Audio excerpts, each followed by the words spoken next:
Hey, this is Bradley J with another StreamYard video, and it's one of my favorite things to do is talk about events and things that are going on here in Topeka and Northeast Kansas. And one of the big events going on July 21st through the 23rd is the 47th annual Meriden Threshing show. And I want to bring on Jolene. Jolene, how are you? Hi, I'm fine. How are you? I am good. Looking forward to talking about the threshing show again. I've talked about this a couple times on a StreamYard video, and every time I hear about it or I talk about it, I'm like, I gotta go to this. And then something in a busy life comes up, and I'm like, I never can make it. But this year, it's on my calendar. I'm going to come down one of the 3 days. So we're going to talk about that. I also want to bring along Kevin. Kevin, how are you? I'm doing good. I saw Kevin earlier before you started this, the live portion of this. Kevin, you have something pretty cool that shows off your Meriden spirit. You have like a coffee cup. Yep. I have a coffee cup that says Meriden born and raised. And that was all my life. Can I buy one of those at the threshing show? That's what I want to know. No, they're not available to the threshing show. I believe this came from one of our local merchants in the city of Meriden, a phenomenal little place called Boone and Bounty. Well, then I can buy one if I stop by there. That's what I need. One of those that says Meriden, born and raised. So I can go. I can look at it and show it to my mom and be like, "Hey, Mom, are you sure I wasn't born in Meriden? Because I have a coffee cup that says that." We're also going to be joined by Pat a little bit later on. Let's start talking about how did the Meriden Antique Engine and Threshing Association get started, Kevin? So the association was founded primarily by a gentleman by the name of Gary Bone and a handful of others. It was founded in August of 1976.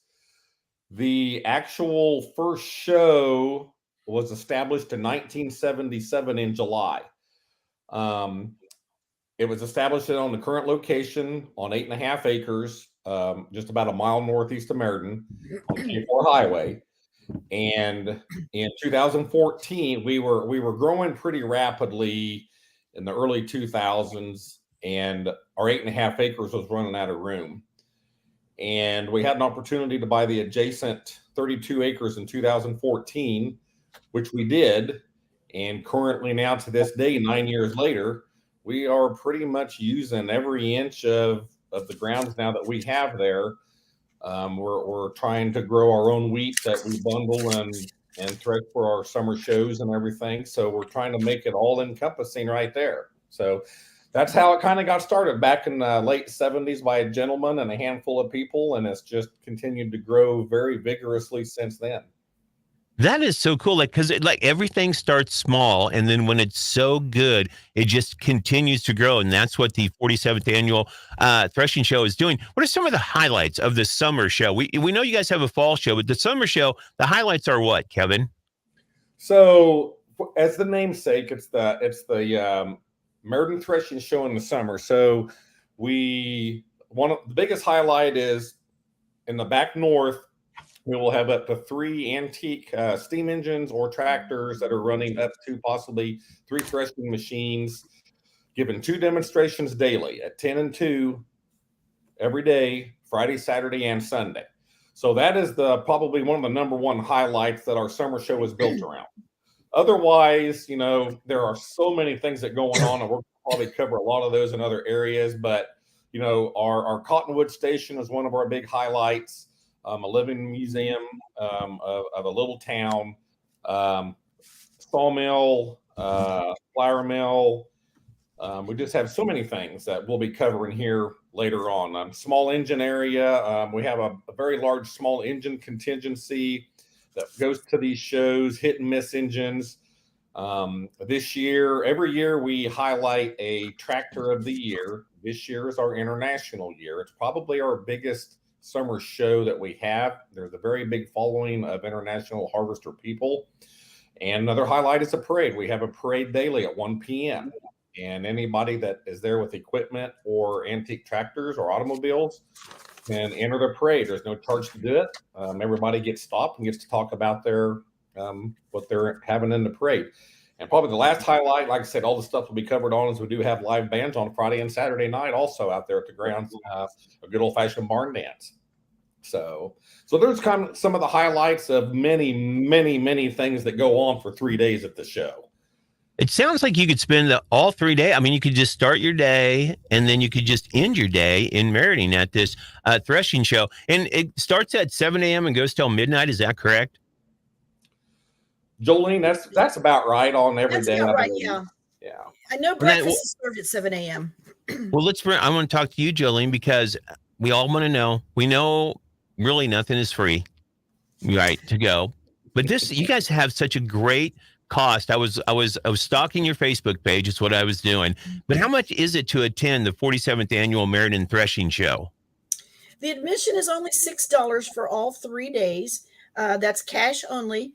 Exhibitors and veterans are free. Kids under 12 are free with a paid admission. That is awesome. Again, we're talking with Kevin and Jolene about the 47th annual Meriden Threshing Show. And people always love to share their dogs with whatever they do. So I need to ask, because I have friends of mine who take their dogs everywhere. Like, I don't have any pets. I love pets, though. But every once in a while, my friends will come over. They're like, hey, can I bring my pet in your house? And I'm like, I really don't want you to, but okay, because you're my friend. So can pets come to the show? Yes, they are welcome as long as they are on a leash, and we would request that you please pick up behind your dog. As always, that's what my mom told my sisters about me as well. I know Pat was going to join us, and maybe, I don't know if Kevin or you or Jolene can talk to this. Kevin, you were talking about the International Harvester tractors and McCormick engines. What other equipment can people expect to see out at the threshing show? Well, pretty much everything that had to do with early pioneer life. We have a few gentlemen that bring in some pretty big steam engines and tons and tons of antique tractors. A lot of people will bring in implements that are associated with those. Oh, we got his rural internet just kicked in. Kevin was talking about the rural internet and how he may come in and may come out. Well, we'll get back to Kevin once we catch up with him. But let's talk about food, Jolene, because everybody loves food. And when you're at a small town event like the 47th annual Meriden Threshing Show, you guys have a chuck wagon all day. So what kind of food is going to be available? We do. Okay. Our chuck wagon is open from 7 a.m. for breakfast and on through 8 o'clock in the evening. We're open all day. We will have like breakfast, your biscuits and gravy, pancakes, scrambled eggs, bacon sausage. You'll be able to get for lunch like Southwest chicken wraps, pulled pork. We're going to have ribs. Oops, hang on. There we go. Sorry. Okay. We're going to have baby back ribs and hamburgers, hot dogs, brats, all of the good stuff that you would normally find at a show like this, as well as we do a threshing meal, there will be ribs on one of the meal. There will be like chicken quarters on another meal or whatever we might dream up at the time. I have a really dedicated smoking crew that's with me. They smoke and do all of my meats outside of the chuck wagon, which is a big relief on me inside to serve the food out. So anything that you would expect at a concession stand, you'll find, including your pop, tea, lemonade, water, everything to keep you hydrated throughout the show. And that kind of keeps and that's bring cash. Is that cash only, or can people that is cash only? Yes. Cash only. Okay. We are not set up there with internet to be able to do, like the rest of your payment sources. So yes, cash only, please.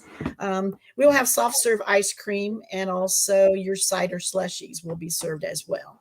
Okay, you've nabbed me on both of those. I'm down for both of those. Those sound I love ice cream, and then cider slushies. I never had one, so I've definitely got to try. Yeah, you'd have to try that. And then, of course, homemade pies. We've got volunteers that bring in homemade pies. And there's nothing. You will see all kinds of flavors of that, including gooseberry, raspberry, strawberry, on up to apple cherry, all that. Well, I can make my mom happy by 2 pies, one for me and one for her. There you go. Then I'll continue to be her favorite child. Let's bring Kevin back on. Kevin was talking about his rural internet. It kicked in. But Kevin, let's get back to the International Harvester tractors and McCormick engines. What you were talking about, what other equipment people can expect? one of the other highlights back on the highlight reel, it kind of goes with the equipment, is something that's become very popular with our summer show, especially, is we now have a swap meet and kind of like flea market vendors there, and there will be significant amounts of antique parts and pieces and equipment that people can purchase, or wheel and deal and trade with these swap meters, as they call them, for any equipment that they have. So, we'll have everything from corn pickers to balers to, just imagine any antique farming equipment. It's more than likely going to be there in some fashion, along with all of the massive amounts of tractors and small hit and miss engines that'll be there. It's kind of cool because you can, they have all the modern technology now. They have combines that run by themselves. I've seen on that, but this goes back to how it used to be done way back in the day, correct? Yes. So we, our mission that we talk about is to preserve the early farming techniques and appreciation of farming and stuff from the early days, is what our mission is there at Maida. And we are actually now a nonprofit 501(c) also, which it gives us a lot more leadway to be able to, continue to do this for the public. And, we're a living almost history. People are always familiar with Old Town Abilene and Dodge City. Right. We're local in a small town doing the same thing, but we do it for 3 days, and we do it at a very economical cost. And I was actually quoted in 2014. We were in Farm Collector magazine as a highlight article. And at that time in 2014 is when we had just purchased our new ground. And I felt at that time like we were becoming the fastest growing summer family destination in the Midwest. And I still believe that. I believe that because of the feasibility of what we offer for our show for the cost, a lot of people come and see us. A lot of kids love us because we're a museum. An actual living, working museum is what we are on 32 acres, basically. Wow, that is so cool. It intrigues me. And I couldn't fix an engine if I had to save my life, Kevin. So, I mean, I'm interested in coming down and checking out. And it is always great. People are always love the new technology, love it all. But then everyone's always so intrigued. They see something like a small engine like that, and they're like, wow, that's amazing what they had to do with that. Well, let's get to an entertainment side. Pat, welcome to the show. Hello. How are you? Better now. Hey, man, we're glad you could join us. I want to talk to Jolene. Live music, you have country music. You were talking about a barn dance. It's happening Friday and Saturday. Does the admission fee that goes to get into the show, does it include the country music and the barn dance? Yes, it does. On Friday night, we will have, it starts at 7:30 to 11:30. Paul Root with the Sierra Band will be performing. And then Saturday night, we have from 7:30 again to 11:30, Rich Johnson After Midnight Band. Request that you bring your lawn chairs, so you got a place to sit. Coolers are welcome. We prefer no bottles, please. And, just as usual, pick up behind yourself. There's trash cans all over the facility, so you'll have plenty of places to dispose of your trash. But I think that's, what we've got for entertainment. That's always fun though, because you can listen if you want to in your lawn chair and enjoy your beverage, or you can get up and dance. You're a good two-stepper, which I'm pretty sure Pat. Pretty sure Pat will be tearing up the dance floor at the barn dance. And speaking of Pat, Pat, you have a antique tractor pull Saturday. Everybody loves a tractor pull. Tell us what you got. Saturday is at 3:00 is the antique tractor pull. That's pretty much anything built before 1960. It starts at 3 p.m. and it usually runs till at least dark, sometimes 10 or 11 o'clock. We usually have 80 to 100 tractors that hook up and pull. So with it starting at 3 and running till dark, you don't have to be there at exactly 3. You can drop in, like say, anytime before dark, and you'll still get to see a lot of it. Um, we that is the large antique tractor. We also have a garden tractor pull that all 3 days. Friday it's at 7 p.m. Saturday at 9 a.m. and Sunday at 11 a.m. for the garden tractor pull. That is, I love tractor pulls, man. It's amazing because you see them take off real fast, and then all of a sudden they slow down, and then they got to pull even harder. Let's, Pat. This is a threshing show, so I need to know because I have no idea what threshing is. I hear it a lot, but I don't know what it is. Can you explain what it is and what people will see during those demonstrations? Okay, the threshing part of it itself, we have already bundled the wheat. We have it stacked on wagons. The wheat will be pitched in onto a conveyor by pitchforks, all manual labor. From the conveyor, it goes to the cylinder and concave. That does the primary separating of the wheat berry from the straw, which you see in the field if you've ever seen a wheat field. And as it continues from there, it carries the straw to the straw walkers and to the sieve and the chaff.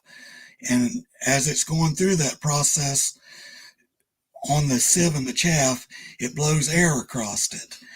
And the air separates the chaff from the wheat berry at that point. And then by the time it comes out of the separator, you will have your clean wheat that is ready to go to the elevator or be made into bread and food products. How long does it take from the start of what you just explained to the end of what you just explained? How long does that take? Well, how much time? I'd say 30 seconds max. Oh, wow. So it's a pretty quick process. Yes. I figured, once you started explaining all that, I was like, man, that's probably like, 30 minutes you got to do that? But 30 seconds, that'd be pretty cool to see, man. I want to bring Kevin back on, and we're talking with Kevin, Pat, and Jolene, and well, maybe we're going to bring Kevin back on. I might, what? We're going to wait till he comes on. What I want to talk about, because you have all the events planned for everybody going on. But what about the vendors? Because there's always cool vendors at events like the 47th annual Meriden Threshing Show. Jolene, what's going to be there? We have quite a variety of vendors this year. So far, we have 35, and that's growing. If you would like, you would contact Hannah at 785-213-1371. And currently we have vendors that there will be a chainsaw art vendor. There's swap vendors, crafts, Avon Watkins, antiques. We'll have hats, tumblers, IH Club, and toy collectibles. We've got a local honey vendor, fresh produce, baked goods, candied nuts, funnel cakes, fresh squeezed lemonade, and snow cones. And I'm sure there's some that I'm missing, but there will be a huge variety.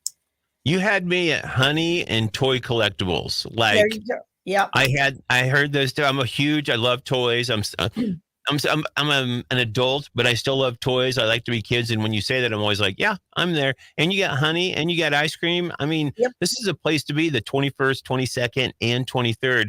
I want to bring Kevin back on. Kevin, where can people find the daily schedule and more information on the events? So our Facebook page, Meriden Threshers on Facebook, is our #1 biggest audience follow. And in fact, right now, we're doing a daily edition of videos and information leading up to the show. So we have put videos on there of actual threshing, of the straw baling afterwards, of the small engines, and I'll be adding stuff daily, several times a day, leading up to the beginning of the show, pertinent information, cost, and everything. So our Facebook page is our #1 place to find us. We do have a website.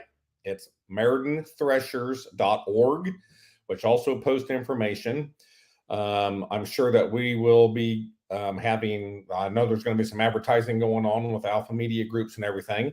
And if you come to the show, we have these phenomenal, very colorful flyers. And when you come in, you'll get a view of the grounds on the back side, which actually is labeled and details where everything is and what it is. That is awesome. Now, you have the living history town of Cottonwood Station on your grounds. So what will people see as part of the town? Okay, so we'll make this brief as we can quickly. So again, because we have a lot of, we have developed and built a little city. So if I was to go down the list, like I said, there's a map that has, this is our town as we go down these squares here. So the show was developed in 1977, as we said. The number one building that was built on the site was currently used now for just storage and stuff. So as we go down, there's a big engine building that houses a 22 horse bank Fairfax Morse gasoline engine, which is pretty popular. We have the chuck wagon, which is where all the food is. We have an 1880s bridge there, which was a quarter mile west on Rock Creek, moved to the showgrounds in 1983. And it is actually on the Kansas Register of Historical Places. We have modern restrooms with air conditioning and showers. The flour mill is one of the best things that people like to see. It's a reproduction 1885 mill, and it was built in 1999 and completed in 2002. And members Bob and Gary restored and supplied all the milling machinery inside of it. Now it is not currently used to mill actual flour, but it is a 3-story building of what it used to be like when they used to mill flour back in the day. Where the band is going to be played is the Bowen Memorial Hay Barn. That was built in 1995 around an original concrete dance floor, which was built in 1986, and that also houses a very amazing display of hay handling equipment. One of the very popular things that we have there is the Clark Jackson Memorial Blacksmith Shop. It was built in 1982, and it is supposedly one of the most complete working blacksmith shops in the Midwest for this type of event. And it is all belt-driven blacksmiths with still the forge and everything else. And we have 2 or 3 different blacksmiths that rotate through that during the show, giving demonstrations all day long. Cecil Sims Memorial Garage was built and completed in 1987. Various automotive tools and machines are on display in there. The livery barn was built in 1988 and completed in 1989. There's wheelwright machines, wagons. This is horse-drawn equipment is what wheelwright means, where they used to repair wheels for carriages and buggies as they went across, into these towns back in the day. Another one of our main attractions is what's called a thick and thin sawmill. It was donated by a member. The roof was put over in 1981, and that is a big sawmill that is being driven by a tractor with a belt, and they are sawing all 3 days as part of our live demonstrations. Logs that can get up to 4 foot in diameter, and they take and whittle those down into lumber. What's interesting about this situation here is that the name of our town, Cottonwood Station, was basically developed because all of this stuff that I'm telling you that was built on our grounds, all of these museums, a lot of it was built from cottonwood lumber, which was milled on site. So that's how Cottonwood Station came about, because a lot of these buildings are made with cottonwood. The Sorghum Building, which is an attraction for our fall show, was built in 1984. And we have a Civil War press that we use to do the sorghum in the fall. The general store, print shop, and post office was built in 1990, and the grand opening was in 1997. That's where people can go in and cool off if it's hot. There's air conditioning. It's like an old-fashioned general saloon is what it is. They sell candy and pop in there, and a big display of stuff that was in general stores and stuff, an old post office in the corner, and a print shop on the other side of it, which actually prints, I don't have one of them, prints off our cards that people can pass out like business cards. It gives the dates of our shows. They're actually printed on location there from an antique print shop. The Benedict Meyer Log Cabin is actually on the Kansas Register of Historical Places. And according to the state officials, it is only 3 of the original cabins of that time period left in the state of Kansas. And that is on location on our grounds. We have a windmill there that was donated by that. And then we have the Bloomfield Community Church. And I think there's another situation here. We'll talk about that down the road on how that came about to be. So that is a rough nutshell of what Cottonwood Station and our town encompasses, and just a lot more other things that are going on in and around. You know, we have our small engine area. We have a static oil-filled engine display. We have now the cider shack, which isn't on my current list of things that are developed as just recently in the last 5 or 6 years. And we have our what we call our exhibition strip, which is our where our tractor pulls happen, our garden tractor pulls, our parades all happen on the track there. So all of that encompasses basically Cottonwood Station. So it's a town. It's so cool that you have a town, but it's like a big museum as well. I love this, man. And you were just talking about parades. So we got to bring my boy Pat back on. And Pat, you have daily parades, which I think is so cool. It's not just one parade, it's daily parades, all 3 days. Who takes part in the parades and what time do they start? The parade starts at 1 p.m. all 3 days. Anyone who has brought their tractor or car or truck to display in the on the grounds is invited to drive down the track. Merlin will do a little introduction to who you are, which is on your registration. And if you have a little history, if it's a family vehicle, a family tractor, that'll be announced at that time. The parade goes down the track. This is very near the bleachers, so if you're there visiting, you can sit on the bleachers and watch all the exhibitors come past without having to walk through it. And it usually lasts about an hour. That is awesome, man. I love who doesn't love a parade though, especially when you get like you said the history of it, and if the vehicle's been in the family, everything like that. Very exciting, man. And this is again, I got the location of Meriden, Kansas, up on the screen. I want to bring Kevin back in, and Kevin, I believe you're talking about the Bloomfield Church on the grounds. It has a very interesting history, and so briefly, how did it come to be there? So the brief history on the church is another one of those things we could, we'll just narrow it down to some stuff. So the Bloomfield Church was built in 1895, and it was located 7.5 miles north of Meriden. So interestingly enough about this is it was only about 3 or 4 miles from where I grew up all my life. So built in 1895, church services were continued there in 1936. The church was going to be tore down, but the community took up a collection and they purchased the church in 1943. In the middle 1940s, ladies in the area began a monthly ladies club, and the building was used for monthly meetings, potluck suppers, bridal showers, baby showers, all those kind of things. And every year also a bazaar was held in the fall with food and auctions, and the money was used for the upkeep of the building. So over the years, the membership dwindled as, things happen and stuff. And in order to preserve the church, in 2003, the church was moved from its location 7.5 miles north of Meriden to the grounds by a Valley Moving Company. The company donated their time and labor and equipment to move the church to the grounds in Meriden in 2003. The actual rock foundation was also dismantled, numbered, and Gene Ledke, one of our members who was a bricklayer, relayed the rock up at the current location at the Meriden Threshing grounds now, and then the church was set on top of the original rock foundation. So the bell tower and stuff over the years have been removed, but it has been rebuilt to the specs that we have.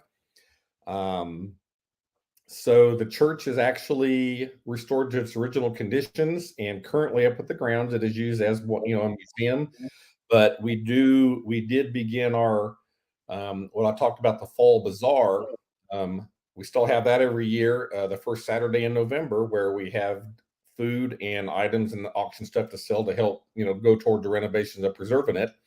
And during our show in the summer and show in the fall on Sunday, we actually have what is called a good old-fashioned country church service, and anybody of any denomination is welcome to attend. If you've ever wanted to go to a country church service, 9 a.m. this coming weekend, there will be one. There's also one at our fall show.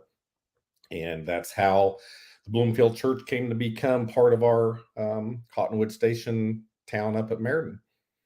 That is an awesome story about the town, man. You want to find out more about it, you can check it out. You can get more information there. I got the website and the Facebook page up there. Kevin, thank you so much for joining us, giving us a little history, a little background on the 47th annual Meriden Threshing Show. Pat, thanks for joining us, man. I had a little trouble at the beginning, man, but we got you on. We made it happen. And Jolene, thank you also for this. Look forward to a great 3 days up in Meriden. Is there anything else that needs to be said about the Threshing Show and this weekend coming up? The only thing I can think of is I think, again, we're going to have phenomenal weather. We've had hot years, we've had wet years. I think the dust is going to be settled. We're looking at mid-80s. And I think the biggest thing that I try to keep stressing to people, if you look at the variety of stuff that we have, if you come on Friday morning and you buy your $6 collector's button, you can come and go as you please all weekend long, because I guarantee you that one day is not going to allow you enough time to see everything that we got going on. If you really, and the kids get involved in it, once you get them up there, there's really a lot for the kids to do, and they really get involved in being able to see what goes on. So I think that's the only thing that I'd like to add is, I think we're going to have a phenomenal weekend this weekend. If you've ever wanted to see anything like this, you don't want to hesitate and don't want to miss, our 47th annual Meriden Threshing Show this weekend. So get up there, get that button for $6, get you on for all 3 days. Pat, Jolene, thank you again. Kevin, thank you. It was wonderful talking to you, and look forward to talking to you guys in the fall. And you need to come out to the show this summer. Or this summer, yeah, this summer. You need to get up there this weekend. I know. Hopefully nothing gets in my way, so nobody call my phone and schedule me for anything this weekend. All right, you guys have a great day. You too. You too. Thank you.